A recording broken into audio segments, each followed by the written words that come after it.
जगन्नाथ मु सोनी आपको स्वागत करछि Soni kitchen and blog channel को। आशा करछि जगन्नाथ कृपार आपण मैंने समस्ते भलरे थे जोर था भलरे था सुरक्षित था। वीडियो को फास्ट आज जाए देखते जब पसंद आसला गोटे लाइक करेंगे, फ्रेंड सहित सेयार करेंगे, आ चैनल जब नुआ अच्छा चैनल गोटे सब्सक्राइब करने।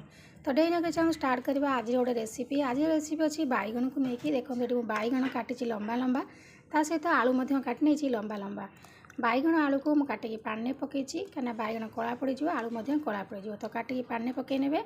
सहित मुझे देखो ये नहीं पियाज से 3 ରୁ 4टा पियाज काटी ने, टमाटो 2टी आ अदा रसुण छेचिकी नहीं आ गोटे किना कंचा मटर नहीं। बर्तमान तो पूरा ताजा ताजा फ्रेश परिया मिलूँ तो बढ़िया फ्रेश परिया आम गोटे बैगण बहुत सुंदर टेस्टी रेसिपी गोटे बनइबा जहाँ को आप रुटी भात सबुति खाईपारे। तो देखो ये मुझे पकई नहीं गली तेल तेल बर्तमान गरम है। तेल गरम हो सारापर आम पकई नवा पियाज।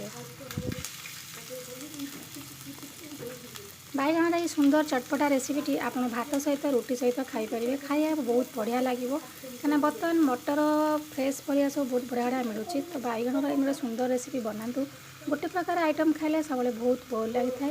तो देखो ये मुझे पियाज पकई नेली अदा रसुण पेस्ट पकई नौ।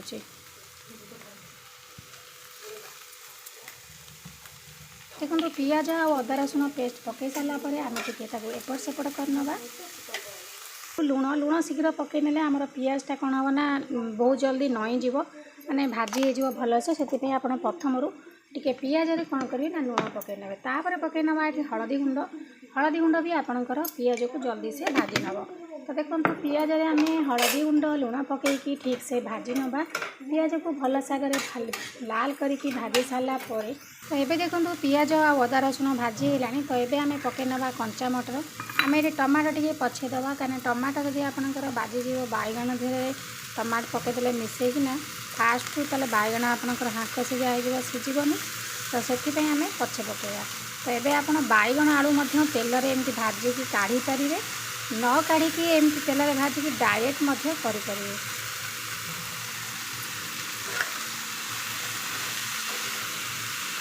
देखो ये मो बैगण आउ मटर आलू को टिके समय भाजी नौ।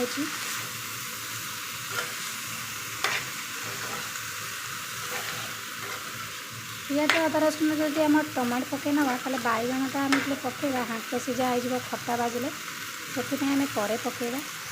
तो ये देखो मुझे घोरणी काढ़ी गली बैगण आप पकईला बेले गैस फ्लेम को हाई रखिए कहीं बैगण जब आप गैस फ्लेम को लो करदे तार बैगण जाक आपंकर हाथ सीझा हो बिल्कुल सीझेबनी।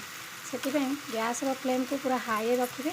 जदि आप हाई रखिले टे लगिज आप कौन करेंगे ना टे गरम पानी दे देते कि गैस फ्लेम लो हेनी। तो देखो ये मुझे पकई नौ मीट मसला 2 चामच।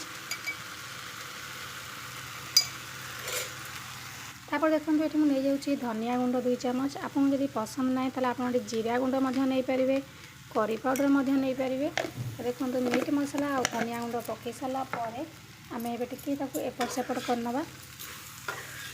तो लगी आसूची टिके टिके अल्प अल्प हल्का हल्का गरम पानी देदेवे। तो मुझे गैस रे गरम पानी बसईकी रखी। तो ये टिके गरम पानी दे दूँगी बेसी देवेनि टिके गरम पानी देकी गैस रो फ्लेम को पूरा हाई रखु ना आपंकर बैगण बिल्कुल भी सीझब ना।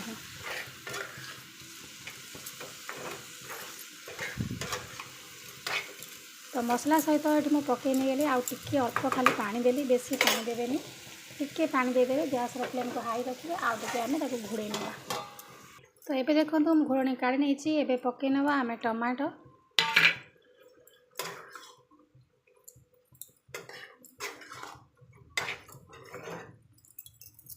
तापर देखो पकई नवा लंका गुंड आप जी राग खाइबे से अनुसार देखिए लंका गुंड पकई ने। तो लंका गुंड पकई सारापर ये आम आगे भल भाव गोले नवा।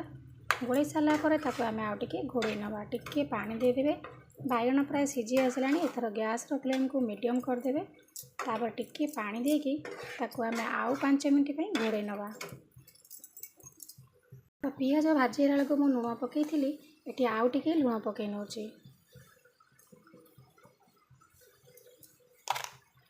तो ये देखो आउ टे गरम पानी देदवा। गरम पानी दे सारापर टिके घोड़े दवा सीझा लगी। ये देखो मुझे घोड़णी दे देती। एबे देखो मु घोरणी काढ़ी नहीं। घोरणी काढ़ सारापर आप टमाटो जाक एमती ताकू भल भाव में मारी नियंतु जे टमाटर जाक आपणकर पेस्ट हो ता सहित आप चेक करने आपणकर मटर आलू आ बैगण भल से सीझीगला कि ना बढ़िया से सीझीगला। तो ये ग्रेवी करवा यदि आपन को ग्रेवी पसंद ना टिके झोल रखिए ताले आपन टिके झोलझोलिया रखिए ना जब ग्रेवी चाहिए ताले आपन आउ टिके झोल मारी नेबे। तो देखो मोर प्राय झोल मरी आसला मुझे ग्रेवी करी एटा को बेसी माने झोल रखिबिनी कि आपन एइभली भाव में रखिपारे टिके टिके झोल खाया भल लगे। तो टमाटर जाक मुझे भल भाव में मारी नहीं गली टमाटर जाक पूरा पेस्ट हो गला। तो बैगण आलू आ मटर सब बढ़िया से सीझीगला। तो एथर आमर रेडी होगा मसला बैगण ये गोटे अलग प्रकार आप खाली मसला बैगण गोटा करेंगे। तो ये गोटे माने सोरा सोरा करके जो मसला बैगण मुझे बनई खायापी बहुत बढ़िया लगे मटर पड़ी होती। तो देखो रेडी एथर आम कौन करवा ना धनिया पत्र पकई नवा।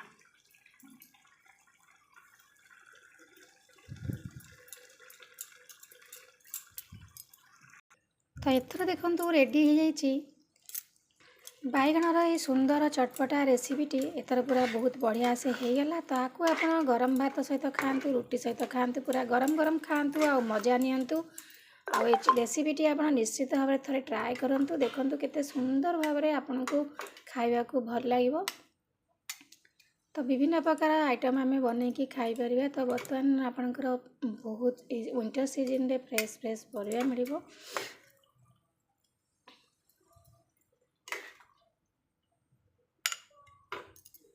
देखो तो रेडी है बैगण मसला बैगण।